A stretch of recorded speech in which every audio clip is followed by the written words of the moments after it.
ಆಕಸ್ಮಿಕವಾಗಿ ಪಾಕ್ ಗಡಿ ಪ್ರವೇಶಿಸಿದ ಬಿಎಸ್ಎಫ್ ಯೋಧನನ್ನ ವಶಕ್ಕೆ ಪಡೆದ ಪಾಕಿಸ್ತಾನದ ರೇಂಜರ್ಸ್.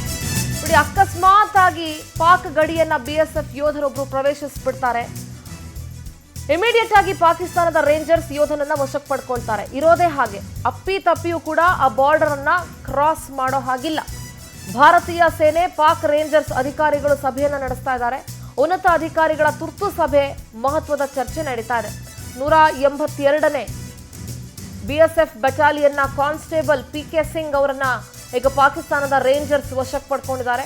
ಪಂಜಾಬ್ನ ಫಿರೋಜ್ಪುರ್ ಸೆಕ್ಟರ್ನಲ್ಲಿ ಗಡಿ ಪ್ರವೇಶ ಮಾಡಿದ್ರು. ಆಕಸ್ಮಿಕವಾಗಿ ಗಡಿ ಪ್ರವೇಶ ಬೆನ್ನಲ್ಲೇ ಯೋಧನನ್ನ ಪಾಕಿಸ್ತಾನದ ರೇಂಜರ್ಸ್ ವಶಕ್ಕೆ ಪಡ್ಕೊಂಡಿದ್ರು. ರೂಲ್ ಇರೋದೇ ಹಾಗೆ, ಅಲ್ಲಿರೋರು ಭಾರತದ ಗಡಿಯನ್ನ ದಾಟೋ ಹಾಗಿಲ್ಲ, ಇಲ್ಲಿರೋರು ಪಾಕಿಸ್ತಾನದ ಗಡಿಯನ್ನ ಪ್ರವೇಶ ಮಾಡೋ ಹಾಗಿಲ್ಲ. ಸೊ ಅಕಸ್ಮಾತ್ ಆಗಿ ಪಂಜಾಬ್ನ ಫಿರೋಜ್ಪುರ್ ಸೆಕ್ಟರ್ನಲ್ಲಿ ಗಡಿ ಪ್ರವೇಶಿಸ್ಬಿಡ್ತಾರೆ. ನೋಡಿ, ಅವರನ್ನ ಕಣ್ಣಿಗೆ ಬಟ್ಟೆ ಕಟ್ತಾರೆ. ಅವರನ್ನ ಪಾಕಿಸ್ತಾನದ ರೇಂಜರ್ಸ್ ವಶಕ್ಕೆ ಪಡ್ಕೊಂಡಿದ್ದಾರೆ. ಸದ್ಯ ಭಾರತೀಯ ಸೇನೆ ಮತ್ತೆ ಪಾಕ್ ರೇಂಜರ್ಸ್ ಅಧಿಕಾರಿಗಳು ಸಭೆಯನ್ನ ನಡೆಸ್ತಾ ಇದ್ದಾರೆ, ತುರ್ತು ಸಭೆ ನಡೆಸ್ತಾ ಇದ್ದಾರೆ. ಮಹತ್ವದ ಚರ್ಚೆ ಕೂಡ ನಡೀತಾ ಇದೆ. ಅವರನ್ನ ಬಿಟ್ಟು ಕಳಿಸಿ ಅಂತ ಕೂಡ ಭಾರತ ಒತ್ತಡ ಹಾಕ್ತಾ ಇದೆ. 182ನೇ ಬಿಎಸ್ಎಫ್ ಬಟಾಲಿಯನ್ನ ಕಾನ್ಸ್ಟೇಬಲ್ ಆಗಿದ್ರು ಪಿಕೆ ಸಿಂಗ್.